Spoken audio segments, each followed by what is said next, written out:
السلام علیکم ناظرین، اور نیوز کے ساتھ میں ہوں ربیہ انجم۔ خبر شامل کرتے ہیں۔ ملک بھر کی طرح مظفر گڑھ میں بھی کشمیری عوام سے اظہار یکجہتی کے لیے تقریبات کا انعقاد کیا گیا اور ریلیاں نکالی گئیں۔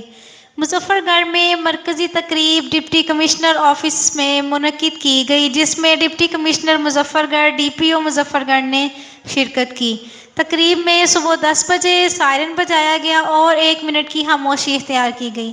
آزادی کشمیر کے لیے خصوصی دعا بھی کرائی گئی۔ اس کے علاوہ ضلع بھر کے چھوٹے بڑے شہروں میں بھی یوم یکجہتی کشمیر کے حوالے سے تقریبات منعقد کی گئی اور ریلیاں نکالی گئی۔ رپورٹ کرتے ہیں رپورٹر مجیب الرحمان شامی آن نیوز مظفر گڑھ۔